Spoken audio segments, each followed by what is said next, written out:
Salam teman-teman, kita berjumpa dalam video pembahasan tentang sejarah retorika di Indonesia. Sebelumnya, saya akan memperkenalkan diri. Nama saya adalah Franciscus Saverius Bratawijaya. Kali ini saya akan ditemani oleh kedua teman saya. Yang pertama adalah Ridlia Selavinti dan yang kedua adalah Bonaventura Cianur Rumengur. Sebelum kita menuju ke pembahasan yang lebih lanjut, marilah kita membahas tentang topik pembahasan yang akan kita angkat.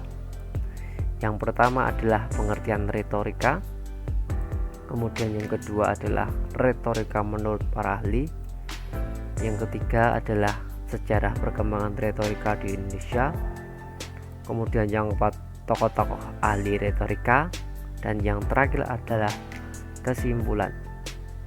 Baiklah, sesuai dengan topik pembahasan, pada kesempatan yang pertama adalah pengertian retorika.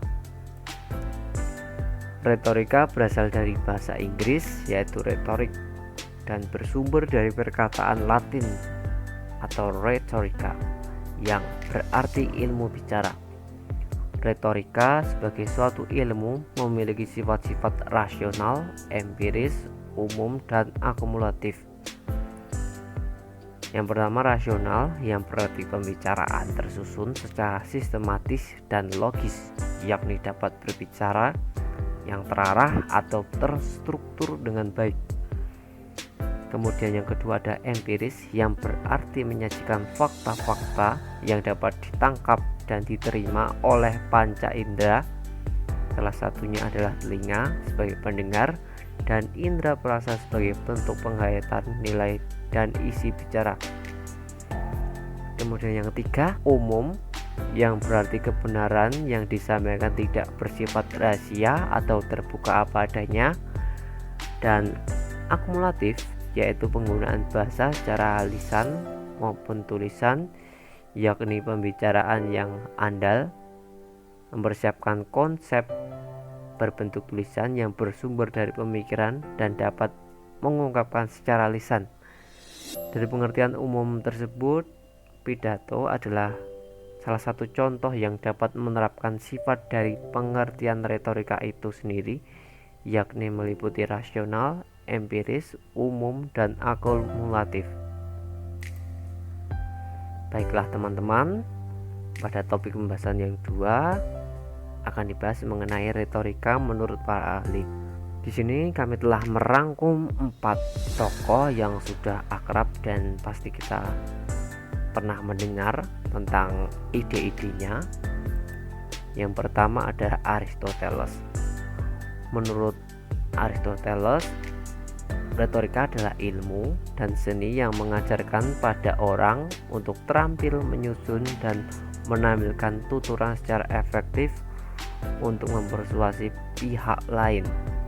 Tuturan yang efektif menurutnya adalah memaparkan kebenaran, disiapkan dan ditata secara sistematis dan ilmiah, mengolah dan menguasai topik tutur, serta mempunyai alasan pendukung atau argumen.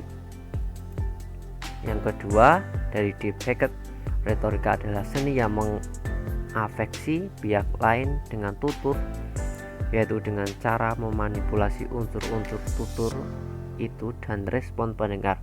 Tindakan manipulasi ini dilakukan dengan perhitungan yang matang sebelumnya.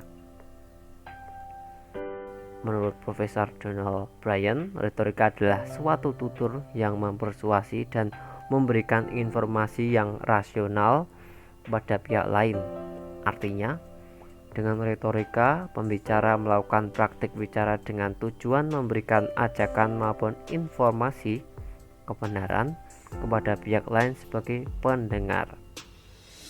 Demikian teman-teman. Kemudian yang keempat dan yang terakhir, retorika dari tokoh yang bernama Bishop Whately. Dia mengatakan retorika adalah seni yang mengajarkan orang tentang kaidah dasar pemakaian bahasa yang efektif.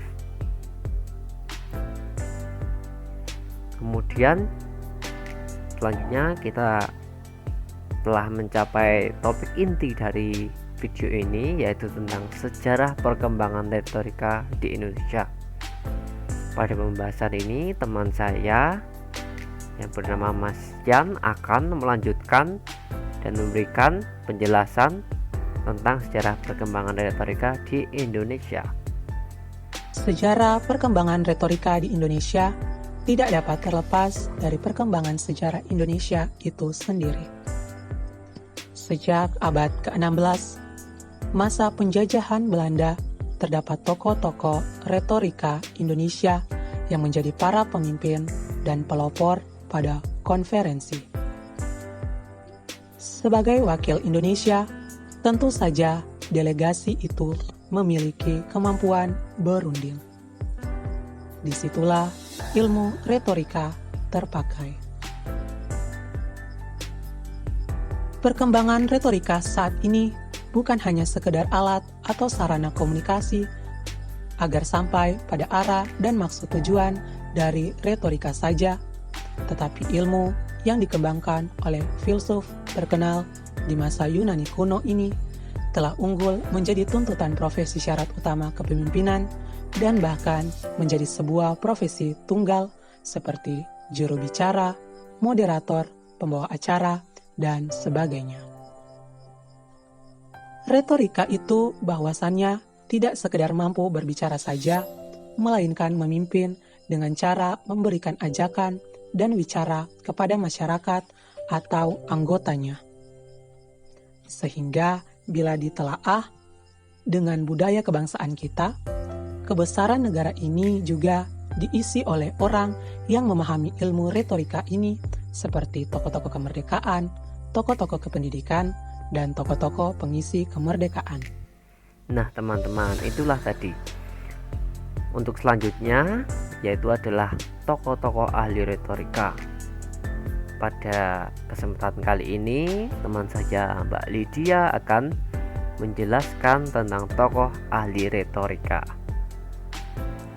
Tercatat beberapa tokoh yang terkenal dengan kemampuan berbahasanya. Tokoh itu antara lain H. Agus Salim yang berasal dari Sumatera Barat. H. Agus Salim adalah manusia yang serba bisa. Penerjemah, ahli syair, sastrawan, diplomat, filsuf, dan ulama. Agus Salim dikenal di kalangan cendekiawan luar negeri sebagai jenius di bidang bahasa yang mampu menulis dan berbicara dalam banyak bahasa asing.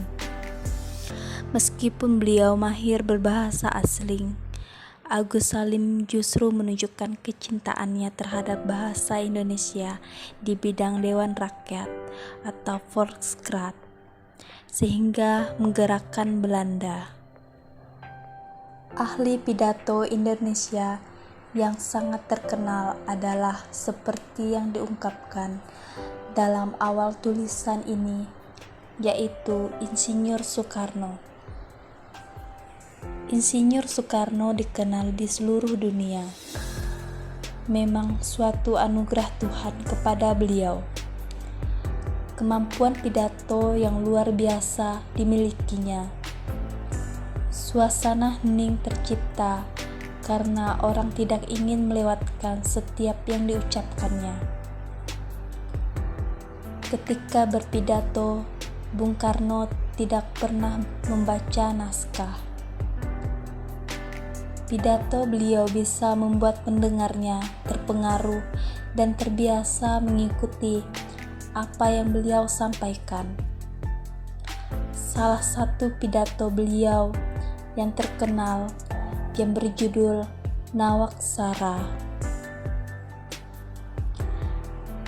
Ahli retorika Indonesia yang lainnya adalah Buya Hamka pada tahun 1908 sampai 1981.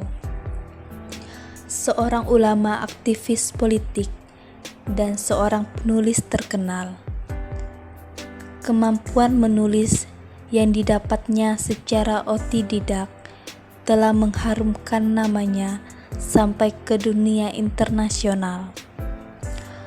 Otodidaknya tidak saja di bidang tulis-menulis, tetapi juga di berbagai ilmu seperti filsafat, sastra, sejarah, sosial, dan politik.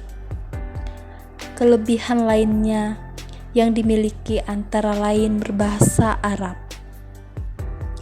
Selain itu, beliau juga mahir berpidato. Untuk mengasah kemampuan pidato, beliau bertukar pikiran dengan host Konrad Menito, Raden Mas Suryo Pranoto. Seorang orator yang terkenal dengan ketajaman kata-katanya adalah Bung Tomo. Pada tahun 1920 sampai 1981, pahlawan asal Surabaya ini membangkitkan semangat rakyat Surabaya yang diserang habis-habisan oleh tentara Nica. Sutomo dikenal karena seruan-seruan pembukanya dalam siaran radio yang berapi-api. Tahun 1970, ia kembali berbeda pendapat dengan pemerintahan Orde Baru. Ia berbicara keras terhadap pemerintah Soeharto. Akhirnya ia ditahan karena kritiknya yang pedas itu. Nah teman-teman, tidak terasa kita telah mencapai akhir dari video ini. Nah, dari penjelasan yang telah kami lakukan tadi dapat disimpulkan bahwa retorika adalah ilmu tentang keterampilan berbicara. Kemudian retorika adalah cikal bakal ilmu komunikasi di Indonesia, dan banyak tokoh Indonesia yang berperan dalam perkembangan retorika. Nah teman-teman, demikianlah penayangan dari video kami. Kami ingin mengucapkan terima kasih pada teman-teman karena telah menonton video kami. Demikian, salam.